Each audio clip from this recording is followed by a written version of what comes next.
Welcome, everybody. I'm Richard Robinson. I'm a member of the board of NOFA, Massachusetts. You are attending a webinar on using Tarps for no-till organic vegetable production with Amelia Mead and Ellen Drew. Before we get started, I just want to do a couple of quick announcements. We are presenting, attending, and hosting this workshop from land that was managed and inhabited before European colonization. Please take a moment to find your location on this map. You can go to the interactive global map at that URL. And then look for some ways to center racial equity in your own work. You can assist BIPOC-led organizations such as the Urban Farming Institute, Gardening the Community, the African Alliance, Native American Rights Fund by sharing resources. You can support legislation that will begin the talk and advance the work of reparations, and you can protect the rights of farm and food workers. That link will be available later on as well, if you want to get to it later on. You should all be on mute. If you need to speak during the presentation, you can press the microphone icon at the bottom of your screen. We will be taking questions at the end, so you should be on mute through the presentation. Feel free to use the chat feature to comment at any point during the workshop, or if you want to write your questions down in there. We will be checking it periodically, and then we'll leave time for questions at the end. Please note this session is being recorded. We have wonderful sponsors who have made this whole conference possible. We hope you will take some time to visit with them. Whoops, I went too far. I don't know why this happened. To visit with them, to shop there if you need what they offer. We also have an auction, and we hope you will bid early, bid often. There's some great stuff. Every dollar of which goes to support NOFA. Please note the session is being recorded. You may want to save the chat. Oops, now what's happened? Oh, I guess that was the end of it. Also, we have virtual vendors, and they are available for checking in on, talking with during the course of the meeting. You may want to save the chat for this meeting, and we'll talk about how to do that at the end. Thank you very much for spending the weekend with us, and especially to our NOFA members who make our education and our advocacy work possible.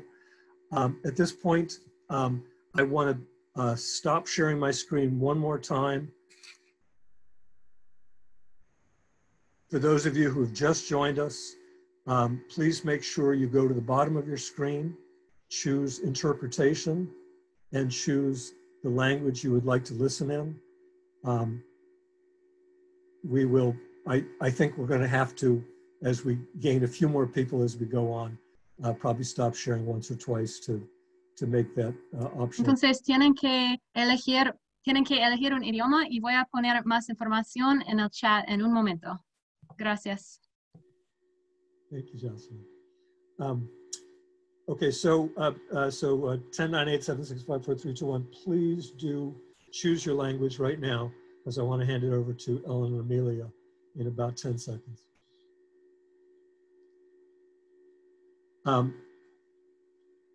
And there are your directions as well. Right, thank you. So now, with no further ado, Ellen Drew and Amelia Mead, I think you can just start screen sharing. Please introduce yourselves and take it away. The technical side? Sure. Hi, everyone. We're really excited to be here with you all. Looks like we've had a good turnout. We're going to start sharing our presentation now. That's it. This one? Yep. Okay. I'll leave.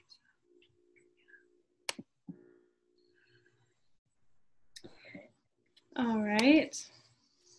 Let us know if you can see our beautiful drone shot of our farm. Okay, got a thumbs up from Richard. Thank you. So hello and welcome. Thanks for your patience as we got started.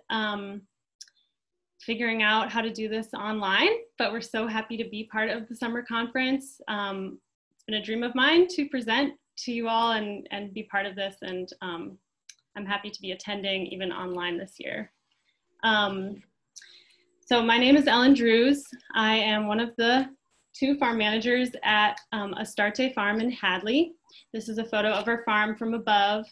And this is my 9th season farming and my 2nd season at Astarte, where we are 100% no-till and no spray. So no pesticides. And I'll let you introduce yourself. Yeah, I'm Amelia Mead. This is actually my family's farm that we bought back in 2014. I got into kind of permaculture farming about 8 years ago, just in a pretty loose sense, woofing as I traveled. But it was pretty simultaneous with my father purchasing this land.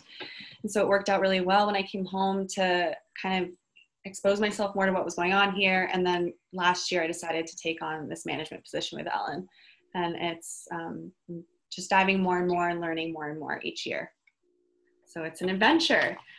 And here we go. So our presentation is about using tarps for no-till organic vegetable production. And let's dive in. Let's dive in. Let's see. We got to click, right? Yeah. Click on the screen. All right. So just to give you guys a little context about Astarte Farm. Astarte Farm we have about 6 acres here with 3.5 acres under cultivation. We specialize in organic vegetable production. We have all sorts of mixed vegetables here. We're a wholesale grower. We have 2 large co-ops in the area that are kind of our primary purchasers. And then outside of those co-ops, we sell to a couple restaurants. And we've also started a small CSA program this past year with 35 members now, which we're really excited about. The farm was founded in 1999 by Dan Pratt, who's been a longtime farmer in the area and wonderful resource to us. He's been involved with the farm pretty much since 1999 and through today, and he the farm became certified organic in 2000, and then my family purchased the farm in 2014, and since then Astarte has been 100% no-till. Which was brought to us by Dan. You know, he found out about no-till from Elaine Ingham and suggested to Jim, the farm owner, that we try this, and we've been doing it ever since. So yeah, that actually gets us to kind of the mission of the farm, which is really to develop no-till techniques at a market garden scale in hopes that farmers in the area will not necessarily become 100% no-till, but kind of see what we're doing and perhaps implement no-till techniques when it makes sense on their land. So I just wanted to back up a step, and probably a lot of you understand this and are totally on board with this, but we're really doing this no-till mission as one way of addressing climate change. And so I just wanted to give a little background on how these things are linked, how tillage is linked to climate change. So tons of carbon is stored in the soil in the form of organic material. And when we stir air into the soil through tillage, that carbon reacts with the air and volatilizes as CO2. So carbon dioxide from agriculture amounts to about 10% of US emissions, CO2 emissions, and we've also lost 30 to 50% of our soil carbon over the history of industrial agriculture in this country. So we've really lost a lot of fertility in our soil, and we've lost a lot of that storage place on our earth that helps mitigate greenhouse gases that we're now experiencing. So another way that we've lost soil carbon through tillage is that breaking up the structure of soil multiple times a year will often result in loss of topsoil through erosion, and no-till is a way to address both erosion and sequester carbon. So we're really excited about this approach towards farming as we look to an uncertain future with climate change. But zooming in a little bit on the farm scale, what does no-till do for us and our veggies? Well, we definitely see increased soil life and soil diversity and more complex and healthy soil structure. So I just wanted to share this fun fact because it motivates me. When you take a sample of soil from the forest, it tends to be dominated by fungus. And if you take a sample of soil from an annual vegetable farm, it tends to be dominated by bacteria. And that's because bacteria can live in a life cycle where the soil is disturbed many times a year, but fungus can't. It's got large bodies, long mycelia, and all of that gets chopped up through harrowing, plowing, sometimes even, just digging and raking. So we're trying to find a more balanced soil ecosystem that includes fungi and bacteria. And we're seeing that we have mushrooms everywhere on the farm. And then the other piece is that the soil structure is more complex. We haven't pulverized the soil, so we have large chunks that hold on to air and hold on to water and hold on to nutrients. So holding on to air is really important when we've had 10 inches of rain in 1 month. And holding on to water is really important when we're experiencing extreme drought conditions, which are happening more and more frequently. So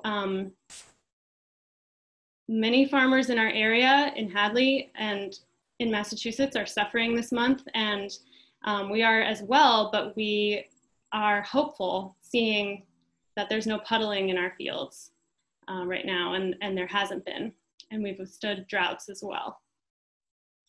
It's very motivating to me. So that kind of brings us to the question of how— Can I interrupt for 1 moment? Sorry, a question about whether your slides will be available.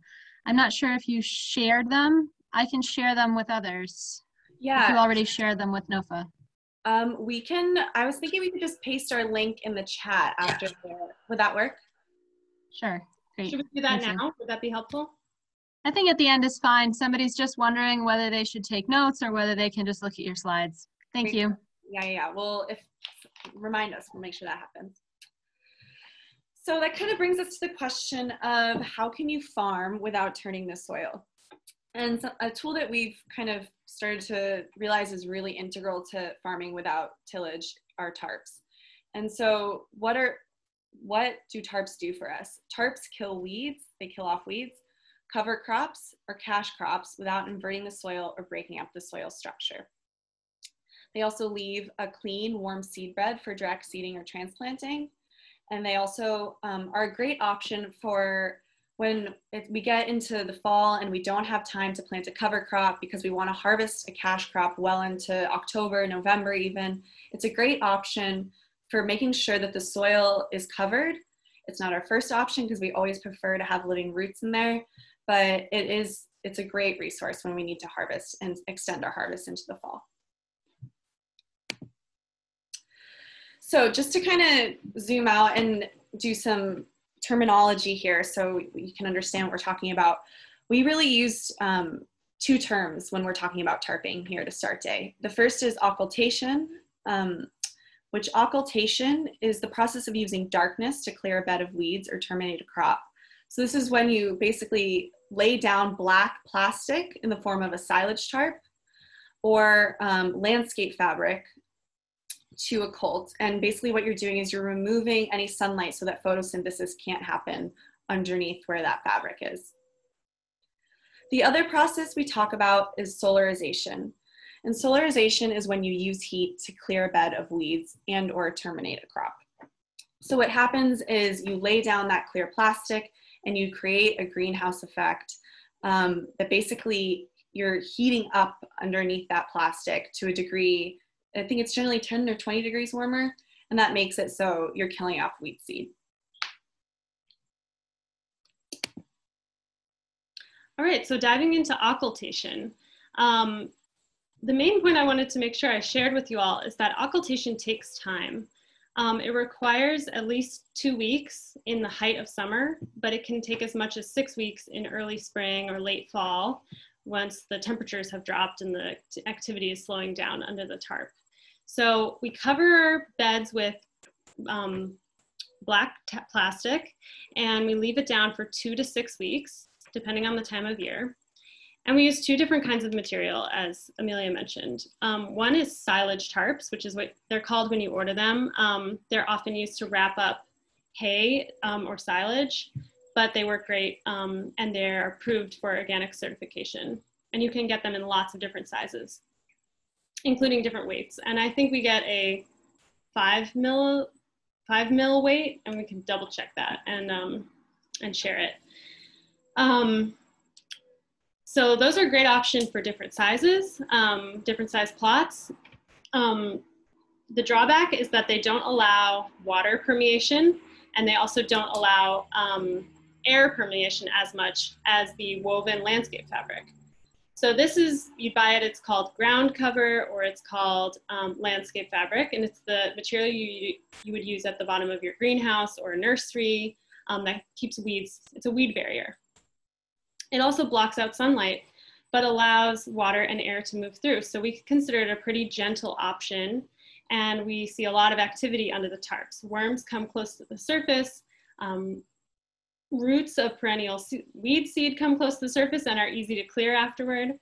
So those are our 2 options, and we use them in different situations depending on what we're looking at on the farm. So here's some examples of that.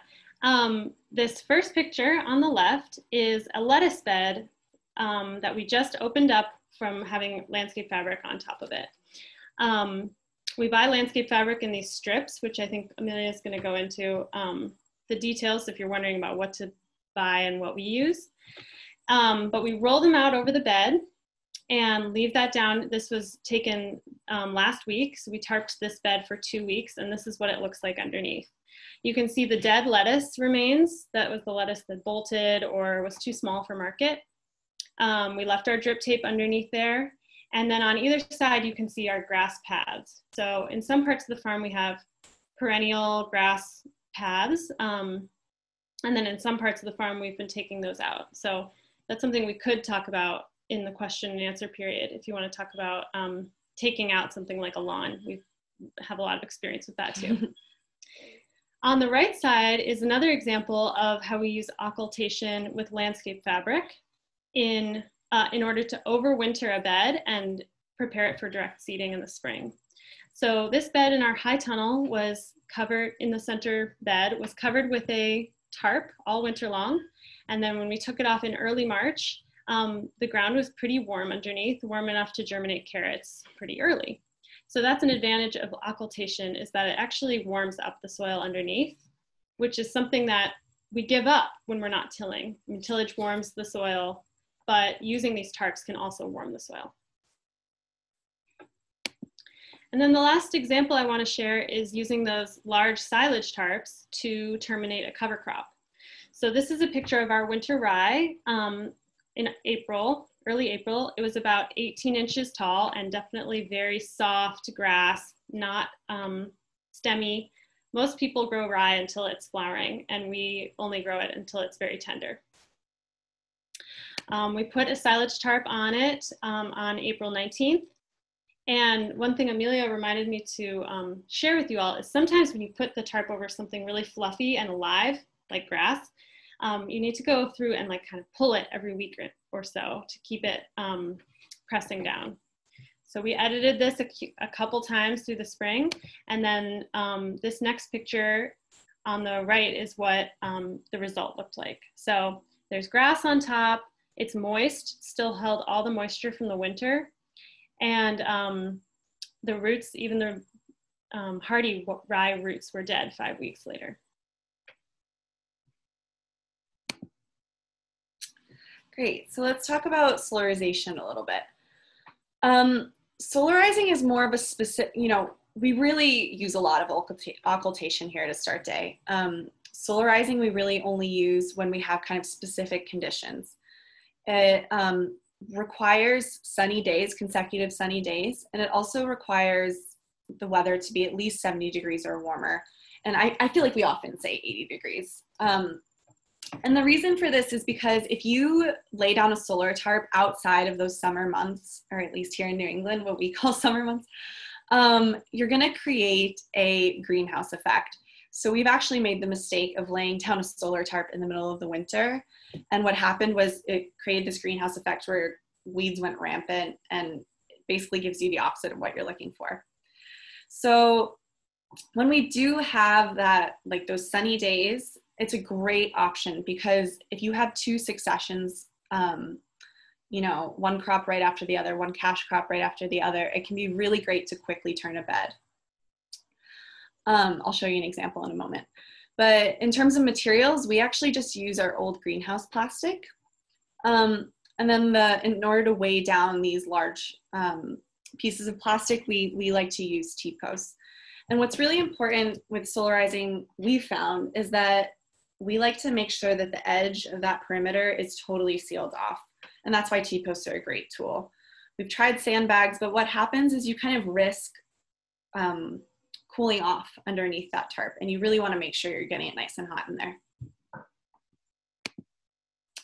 So some examples of solarizing.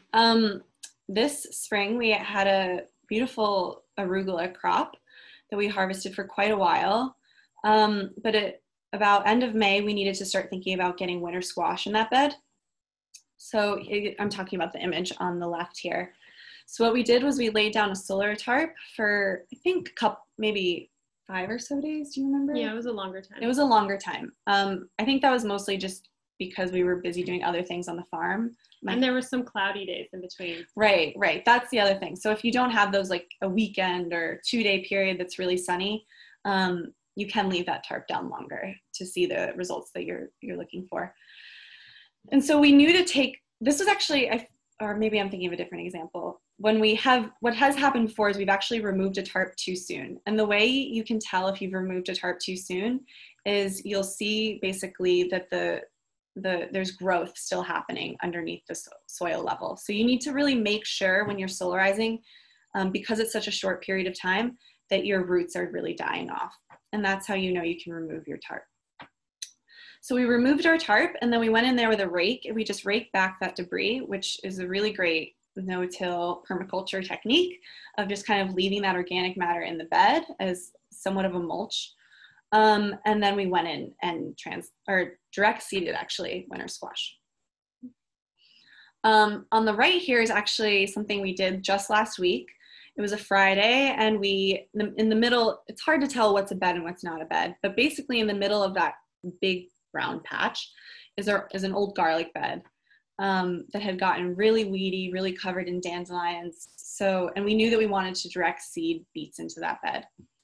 We love, just an aside, is we love to direct seed in beds that have been mulched for a very long time. So garlic beds are great when you can have a garlic succession and then afterwards follow that with a direct seeded crop.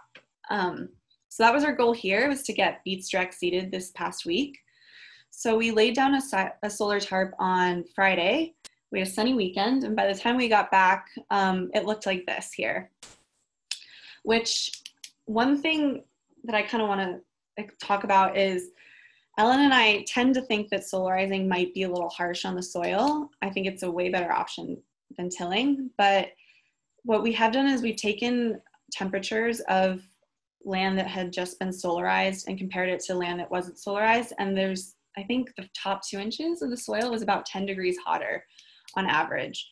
So I don't know, we're not really quite sure what that means for bacterial life in the soil. You can make the argument that worms can kind of just crawl down and will come back as soon as that tarp's removed, but we're not sure of that. And I think that is kind of an opportunity for more research or exploration. So we do tend to we prefer to use landscape fabric when we can, or colt when we can, but it is just such a great option when you really need to make sure you're maximizing bed production. So Amelia kind of mentioned this, but what we've run into when starting to use these tarps is that it requires a good deal of planning, because even though we can do these solarizing events quickly in 1 day or 2, the occultation requires a lot longer. And it's our goal on a 3-acre farm to grow as many successions of cash crops as we can in each bed while using these no-till techniques. So this is just a picture of what our crop plan looks like. It's a work in progress. This is our working copy, so it's a little bit messy, but just so you know what you're looking at. The colored bars are, well, here, each row of this chart is a bed on the farm, and each column is a week of the growing season. And so, for example, all the yellow bars are alliums, shallots, garlic, onions, and so each color is a crop family. And what I really want to draw your attention to are these dark gray boxes, because those are weeks where that bed is under an occultation tarp. And so we plan that ahead, and we do our best to adapt to the conditions each week, but we're trying to plan to turn over beds using these no-till techniques, and it's not the kind of thing that is easy to just start doing in the middle of the season. So it kind of all starts in the winter and at the planning phase. I just want to say what's kind of cool here is if you look at beds 14 through 16, that's that big chunk of land that I just showed you on the right of the solar slide. So we had shallots on either side of a garlic bed, and then we knew that we were going to need to tarp if we wanted to direct seed beets and carrots in that block. And I think originally we had thought we might have like a 3-week time period there to use either a silage tarp or an occultation tarp. But because we were kind of running short on time, because that's what happens in the middle of a farm season, we decided to throw down a solar tarp.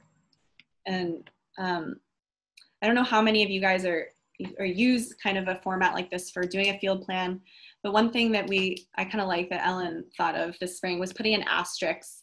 As you can see in bed 15, there's an asterisk on September 21st. And that's just means in terms of planning, it signals to us, okay, that's when carrots are going to be ready to harvest. But the end of the color, or let's go to the row above, the end of the purple color is kind of like when we're going to take that crop out. Just if anyone goes back and looks at that. Okay, so as we've been playing with all these tarps for the last few years, we've learned a lot, and it's amazing what trips us up still to this day. So there's a huge learning curve on the planning ahead side, but then when we're out in the field and there's wind, it's really tricky to figure out how to keep these tarps down, and also to figure out how to store the tarps so that they're easy to use and don't require a lot of people, a lot of labor, a lot of time figuring out how long are these tarps and how are they folded. So I wanted to share what we've learned so far, and it's still a work in progress. In terms of keeping these tarps down in the wind, it's a big challenge, especially in the spring.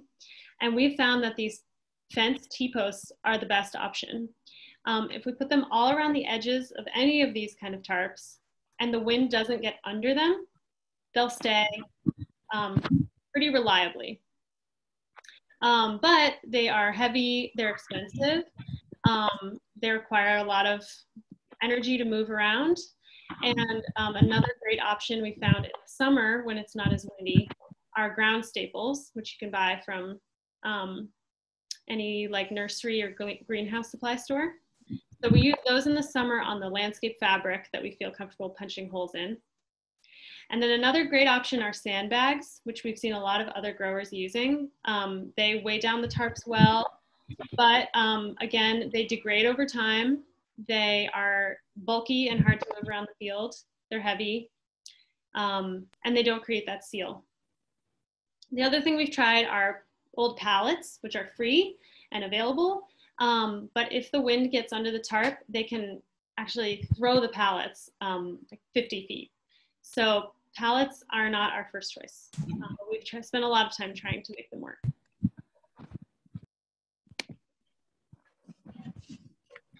Great. So we just kind of wanted to get a little bit into the nitty gritty here. I know it might sound silly to talk about it, but as Ellen said, we've just spent a lot of time trying to figure out how to handle these tarps. So in terms of storing silage tarps, over on the left here, I just have a video for you guys. Whoops. of how we tend to fold those up with a crew.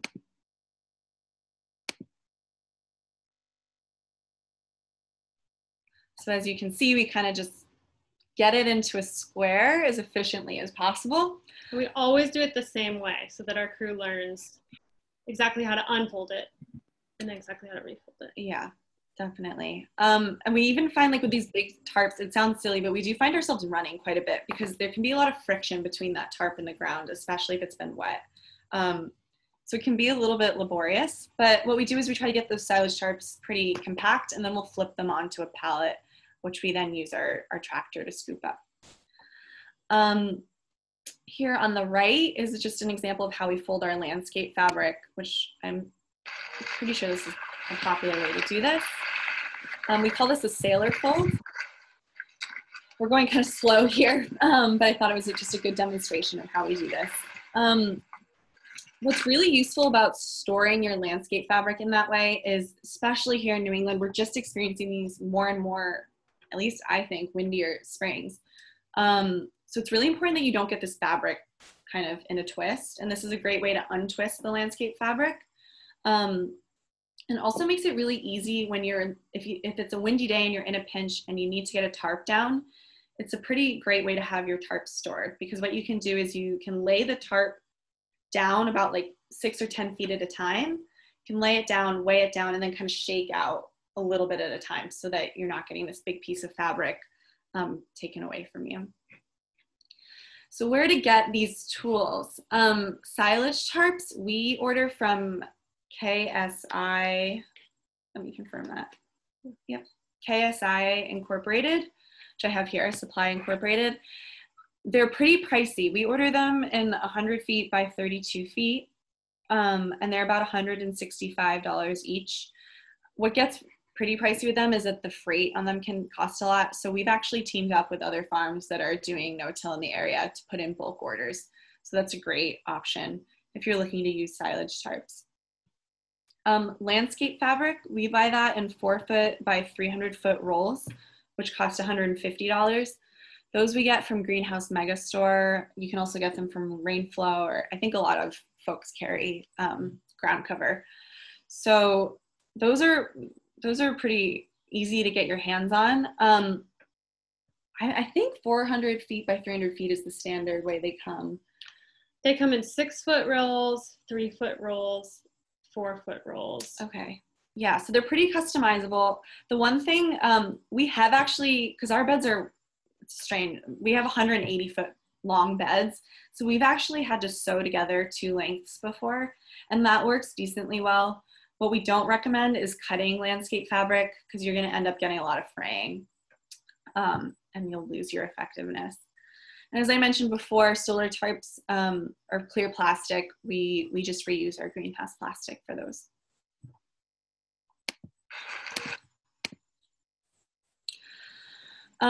So I just want to quickly go over some considerations. You know, if you're talking about your home gardens, if for those of you that are here and thinking of what to do and how to turn over prep beds for your home gardens, or for farming on a small scale, using tarps to replace tillage really makes all the sense in the world.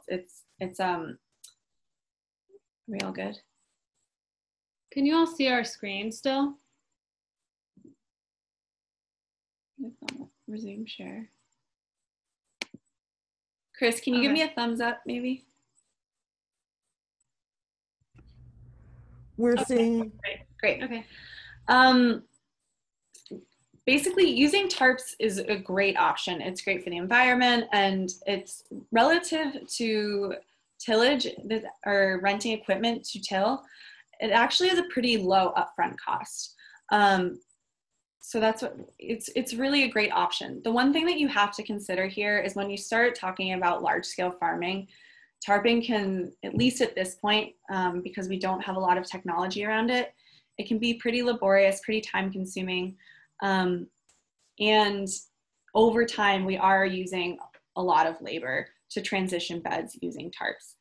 So that's definitely something to consider, and something that we're going to talk a little more about in the next couple of slides. One thing I want to know this is Ellen's fact here, but I think you found it's about an hour. If we're talking about using landscape fabric to turn a bed, it takes about an hour total of crew time to get that tarp out. And we're talking about with 2 people. To get that tarp out, put the weights down, to remove the weights, get the tarp back up, and do any little bit of bed prep that might be necessary. Anything else you want to add on this slide? Oh, there's also the equipment considerations. We do use a tractor to move these big silage tarps around, although, you know, it's doable without a tractor. We've used a van before. You could probably use a truck, but there is some equipment consideration there. And I wanted to share the results we've seen. This is our 7th season of being 100% no-till at Astarte, and we've noticed huge results, some of which I've mentioned throughout. And this picture is just like a moment that I caught last spring where we have our beautiful red clover growing next to our gorgeous head of lettuce next to this beautiful mushroom. So that's the kind of thing we see all throughout the farm. We have seen visible changes to our soil structure and mixing of layers. So Jim, our farm owner, has gone out and done soil profile samples and compared them to areas of the farm that are not under cultivation, our neighbors' land, and you can see these huge soil aggregates, earthworm tunnels, the native Hadley loam at the bottom, and compost going all the way 8 inches deep, even though we have not stirred the soil in 7 years. I mentioned this before, and it's kind of my biggest motivator because as a vegetable farmer working in all weather, it's really hard to be out there in the rain and watching your crops suffering and not growing and dying from disease. So this land is incredibly resilient to drought and to flood. And our crops are resilient as well. So we see very little disease. We see very little pest pressure that reaches a critical point where we're losing crops. We definitely see all the common pests, but they tend to kind of be in balance and not take over. And here's some things I want to share that could be challenges with no-till and are challenges. We've seen a change from annual weeds to pressure more from grasses and perennial weeds, which are hard to figure out how to get rid of because all of the equipment that I've been trained to use is really about getting annuals out and not, you know, rhizomatic grasses. So that's something we're facing and trying to figure out. I also mentioned that we have colder soil in the spring because we can't till it up and introduce air and all that activity. So we've had to change our crop plan slightly to expect peas and carrots to come a little bit later in the year. Although again, one thing we have noticed with those beds that we are laying black fabric down in the spring, those are heating up. Yeah. As compared to the beds that don't have fabric on them. And here's our biggest point that I'm sure a lot of you will want to talk about in our Q&A, is that we're not yet profitable. Jim is in many ways giving a donation to us as his workers and the eaters in our CSA and customers at the co-ops by contributing to this work and holding on to that mission as part of what we're doing out here because we're not breaking even yet. Our goal this year is to cover our labor costs, and we are on track. I think Amelia can definitely talk about that.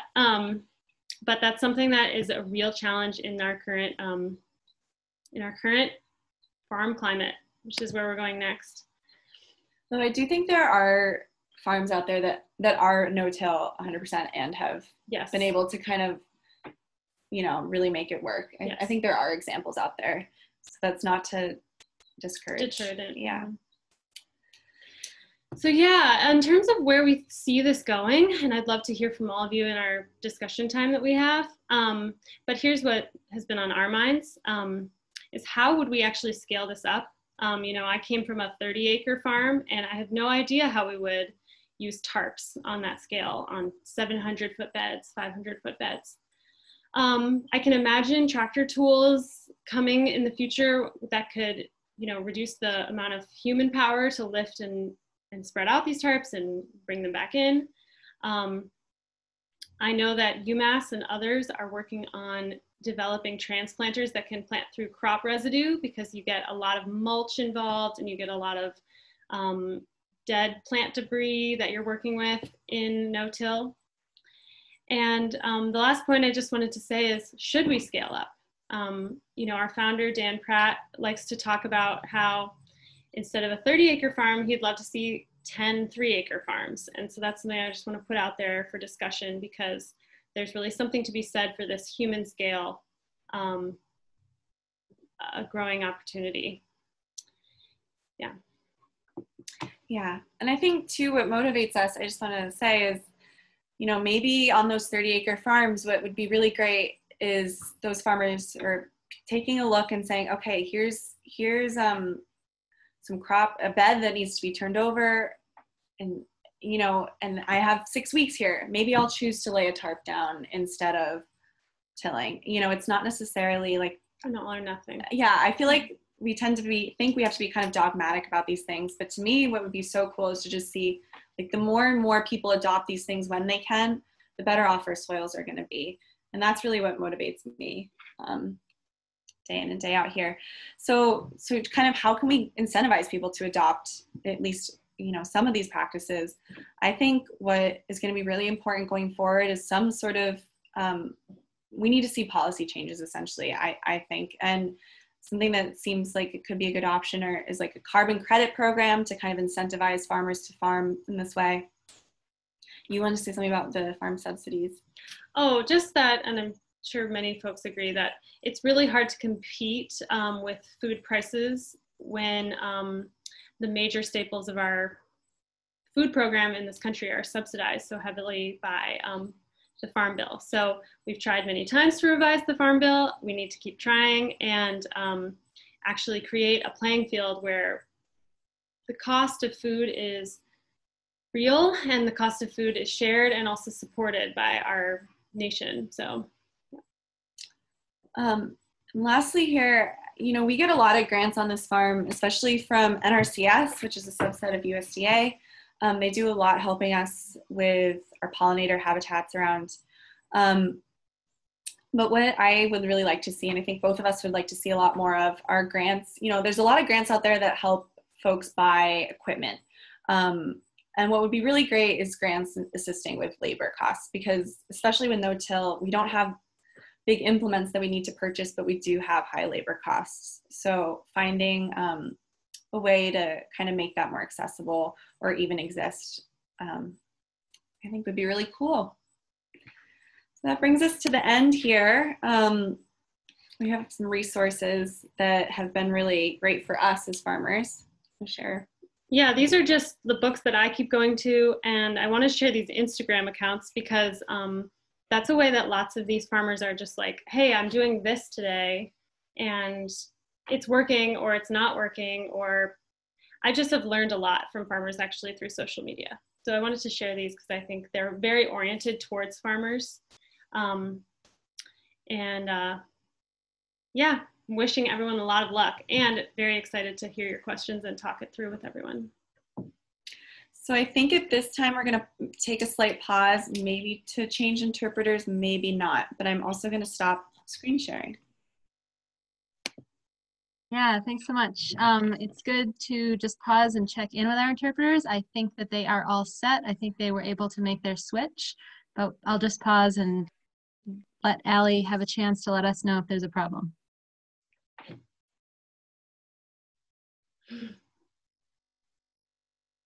All good. Okay, excellent.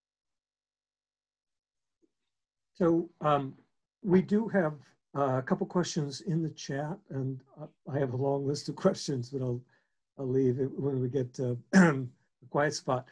I'm going to do them in reverse order because it's the only way I can think. Kim Albert asks, when do you put down the black tarps in the spring to warm the soil? I'm a home garden in the second year of no-till and did notice that the soil was cold this spring. Yeah, we did have a late spring this year, and I kind of think we did last year as well. So it's hard for me to figure out what's tarps and what's just the weather. We put down our spring tarps for our direct seeded crops. Those very first earliest crops, we actually will tarp the winter before the snow falls. Or you can start 6 weeks in advance of your seeding date in the spring, which sometimes is in March. Great. And Rebecca asks, if the silage tarp is left in place 5 weeks in the spring, blocking water and air, what is the deleterious effect on the soil ecosystem from that? Good question. That's a good question. I haven't noticed, what I have noticed is if I put a tarp down during a hot, dry spell, I take that silage tarp off, it will still be hot and dry. Well, it'll be dry underneath. So usually that starts with like a program of sprinkling before seeding or planting into that bed. In terms of the spring, our springs do tend to be wet and we still have moisture in the soil from snowfall. So spring is a great time to tarp because you actually are conserving the moisture that you got through the winter. I'd like to say one more thing on that, which is, you know, we're talking about these ecosystems under these small areas when we kind of have to zoom out and look at the whole ecosystem of the farm. And part of our philosophy is implementing pollinator habitats. You know, we have all this land right around where we're tarping that is totally full of mushrooms. Yeah, left undisturbed completely. We have a large border. We see all sorts of activity. And so I think it's, you know, we have to think of this as an ecosystem. So like, even if that tarp is there, you know, things are still going and underneath there. Actually, lots of creatures that seem to be attracted to the darkness and moisture underneath and like will be near the surface where I usually don't see them. Creatures like voles. Yes. We have those. Ashling asks, if you're solarizing a small area but don't currently have greenhouse plastic, what mill do you recommend? And then maybe I would ask, what's a good source and for that if you don't have it? Oh, I did want to share this. So in the Pioneer Valley where we are, we have a Pioneer Valley's farmers listserv, and people are often emailing like, does anyone have used greenhouse plastic? So I really recommend seeking out a free source by just asking. Probably Facebook has, you know, groups where you can ask. But I can do some Googling now to see, you know, what a standard greenhouse plastic would be, because I don't know off the top of my head. Yeah, standard greenhouse plastic is 6 mil plastic, and most importantly, for any application, it has to be UV resistant. There are construction plastics you can get for internal use that are not UV resistant, and they'll break down in a season and leave you a god-awful mess. So Yeah. with the UV resistant. Thank you. That's a great point. Thank you. Yeah. Ann Richmond asks, what about using tarps to deal with invasives and build healthy soil in a new growing area? How long do silage tarps need to be down to kill off invasives? And what techniques do you recommend for this kind of use? Yeah, well, we have a whole area of our farm that's actually a pollinator meadow. And Amelia might be able to speak more to the installation phase of that. But that was a situation where we did want to totally clear it so that the perennials we planted in there would have a major, major head start against any weeds. Yeah, and actually, I want to just call in. I'm seeing that Dan Pratt is on this Skype. I'm sure he could. I just want you to confirm. I think we actually had solar down there for like 6 months. Yeah. So that's kind of what we did when we were trying to kill off any invasives. We laid down solar plastic for a 6-month period, but it was during the summer months. And they buried the edge very deep with like a trencher, a rented trencher. So I think in terms of using black plastic, it depends on the invasive species, because, you know, if it's like a bittersweet with a deep root and it's a perennial, perennials just take a lot longer to die back because they have so much stored energy in their roots. So I would say a year. Yeah, but more like something tender, or even some of the like grasses that you have in a lawn, those could be knocked back in A shorter amount of time. 6 weeks, and then maybe mulch over it, and that would work. John O'Connor asks, years ago, people talked about the black plastic gassing off and toxicity. What do you know about that? Have they changed anything? Is that still a concern? I think we rely on our organic certifiers and our relationship with them to kind of talk through the materials that we use on the farm. So because it's difficult for us to be experts in like, you know, how plastics break down, but I'm glad you brought up the UV thing because yeah, I know exactly what that would look like, and huge mess. So I know that people started doing this occultation with billboard plastic, and that was leaching chemicals and is no longer approved. So we're relying on other farmers and researchers to kind of like keep us up to date with what materials are safe. And we also like to choose the silage tarps over silage, or the woven fabric over the more single-use plastic mulch that a lot of people use, because that can be a real mess to clean up. Even the biodegradable one leaves a lot of residue in the soil. Kim Albert asks, will you talk about changing lawn to garden? Yeah. Do you want to take that? I'd love to take that.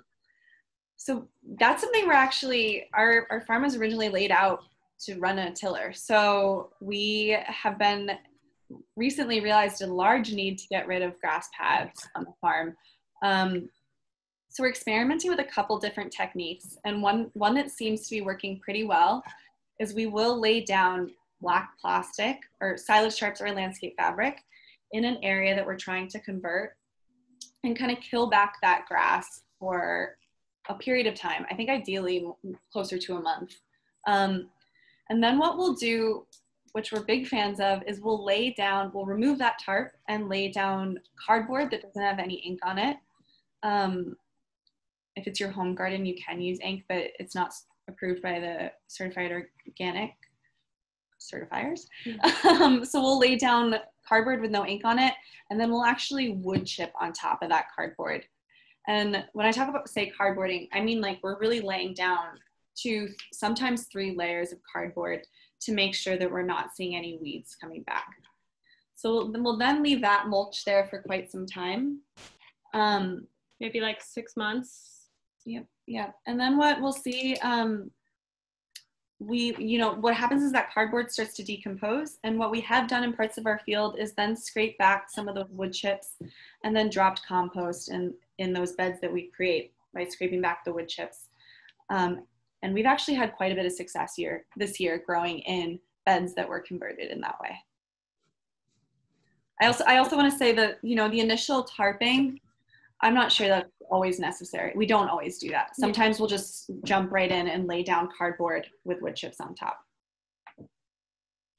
Great. That's all the questions in the chat. If anybody has other questions, please just type them in. I'll ask a couple now. Are you using a lot of mulch? And if so, what are you using? How are you using it? How are you applying it? Yeah, we use a lot of mulch. We do a lot of what Amelia just described, especially in our paths, where we'll put down cardboard and then wood chips. And sometimes we have to redo that after a couple of years. We also use mulch, a lot of straw mulch in the beds. Something that we've done at this farm in the past really successfully is grown cover crop and then crimped or tarped it so that it actually dies and the roots are still in the ground. And that's something that I'm got a learning curve around, but would like to be able to get back to. So growing your own mulch is very exciting. We use a lot of straw, which is expensive, but really effective. And then this past fall, we got a landscaper to bring a lot of leaves to the farm, and we mulch really heavily with leaves. And that's been a great mulch. We have barely anything coming through there, although it does seem to be affecting the growth of the crops this year. So I'm hoping that as the leaves break down, we'll get back on with our with our crops in those beds. And we're going to continue experimenting. Maybe we have to rake them back. Maybe we have to add more compost. Yeah, I just want to say one thing off of that, and this is really to Dan Pratt's credit. A lot of people seem kind of fearful of putting wood chips on their beds. And what we think we're seeing is that if you actually apply older wood chips that have sucked up all the nitrogen already out of the soil and then are now decomposing, we think decomposing wood chips are a great option, and actually aren't sucking nitrogen out of the soil, but maybe even once they're in the decomposing stage might be releasing both carbon and nitrogen back into the soil. So, and they're definitely attracting fungi. Totally, yeah. It's been really great. We have incredible fungal networks on our farm that we're seeing constantly. So yeah, I guess I just kind of want to say, like, we're pretty big fans of wood chips. I'm a pretty big fan of leaves, and if you use them a lot yet, I can talk your ear off about them. But they do, like wood chips will, they will suck up nitrogen, and it's something that, especially after a year of having leaves down, you have to kind of pay attention to. But I think they're spectacular, and they're free. They're easy to move. I'm a big fan of leaves. And you can certifiers, organic certifiers are fine with leaves as long as I think you can like get a note from whoever's dumping them off on your land that says they didn't get them from anywhere that was spraying. So yeah, I tell my landscapers, leaves, nothing but leaves, not a grass, not a piece of somebody's garden, only leaves, and they're pretty good about it. You get some trash, but they're pretty good about keeping their stuff out. Ann Richmond says, how long do you let your wood chips decompose before using them? Good question. I think minimum 6 months, probably closer to a year, ideally. We have, at one point, we had like piles of wood chips around the farm with stakes in them that said when we like received labeled them. which month they came from. So yeah, try to give them a good long while of sitting, or try to find a source of wood chips that have been sitting for a while. There's another question here, but speaking of labeling, how do you label your tarps? What are you doing to actually label them?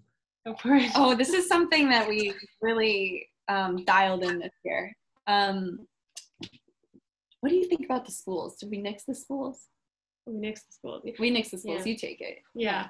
So last time we had our tarp out, we had one of our crew members walk down and measure it with a rolling bed foot marker measurer. And she labeled them all with duct tape and the bed length on them. And then we always store them in full bed lengths.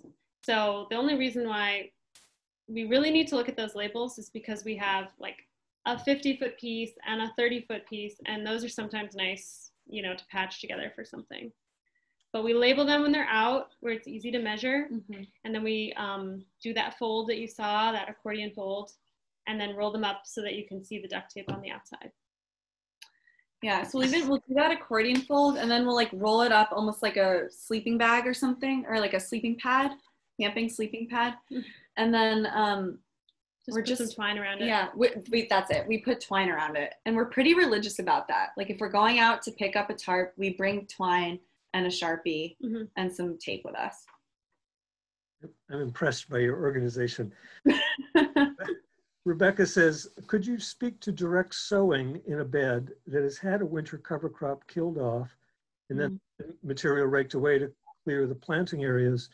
Does this mean sowing seed in soil full of dead cover crop roots? And how does that work? And boy, do I have a follow-up question for this one. Okay. My answer is yes, it works. Because if the cover crop is really like been fully killed off, a lot of the roots kind of like come out when you rake. But the ones left in the soil, it's like, I'm realizing like what a big misconception it is that you need that chocolate cake, like perfect fluff to get seeds to germinate. I mean, I think people do that because they want total uniformity when things come up, which we actually get also. So I really want to put in a plug for the earthway seeder because it's got a really beefy wedge on it. No matter what seed size you're using, it can get through a lot of debris. It can get around wood chips. So I think just like, you know, try it, and it looks different than what you've expect, but it's working. Actually, two different follow-ups. One, so when you're planting rye for a cover crop, how are you planting it? Are you broadcasting it, and then how are you getting it incorporated in the soil? Yeah, we broadcast it with a spinner. I call it like a Johnny Appleseed spinner.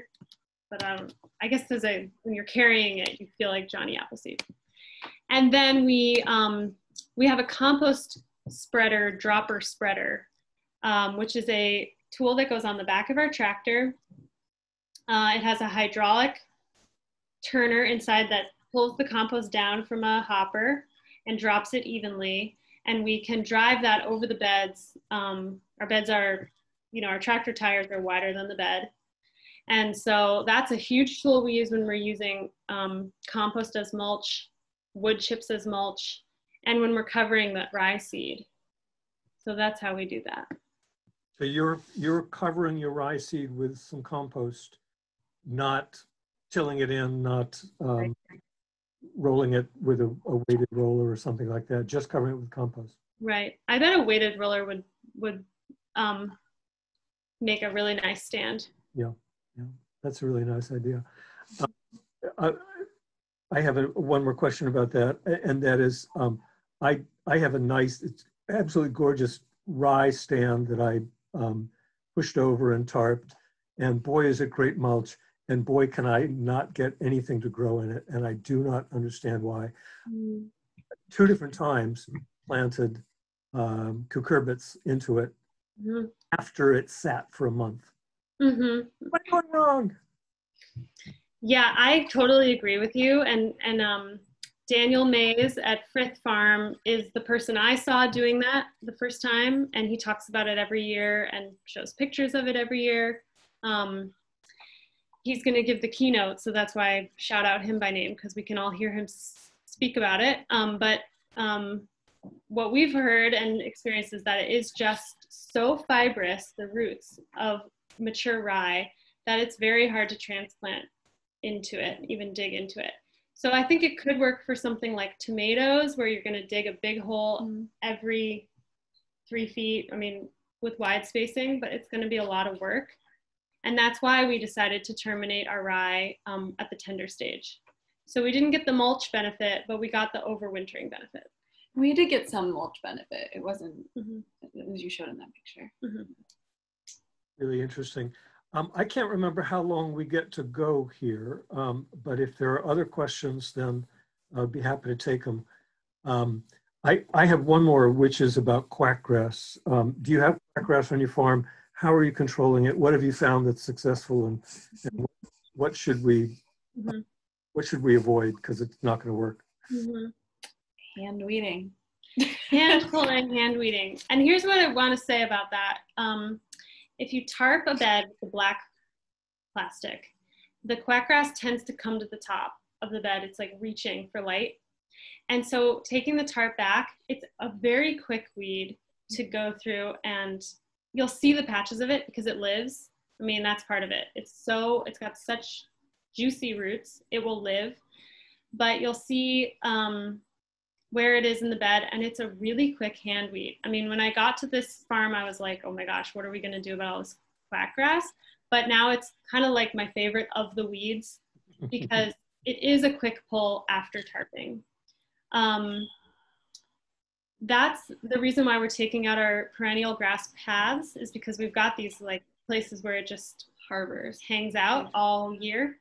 And we're hoping that by eliminating those areas in the field, and then maybe even one day creating a border around the field, which I've seen other farmers do, you can kind of keep it from being a constant issue and just get it every time you see it.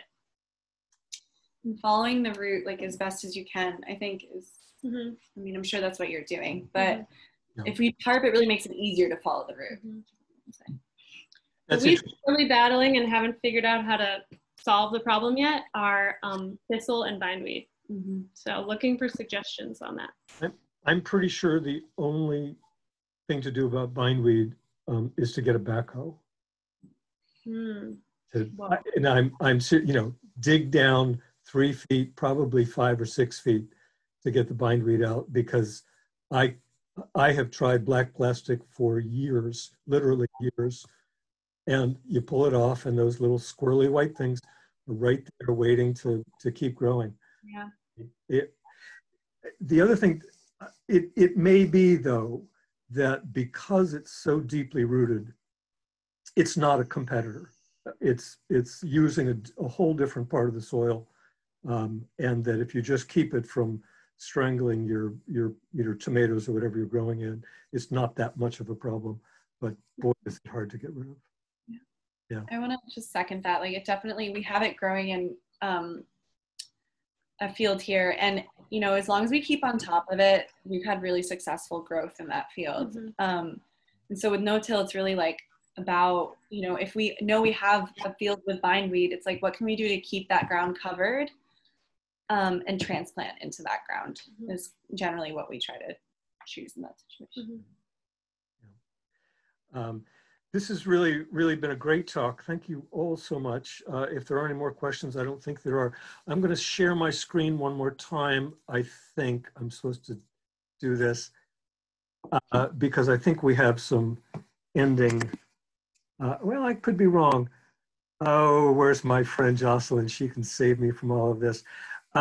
Anyway, we do have our vendors. We have our auction. We hope you will take advantage of all of them. Oh, there's Jocelyn. Yes. Hey, Jocelyn. I will leave the links for you. Thank you, Richard. This What am I forgetting? Go ahead. is exactly what you should do. And I just want to say really quickly, I'm copying and pasting the presentation link as we speak into the chat. That's excellent. I'm going to stop sharing my screen because it's useless at this point. Thank you.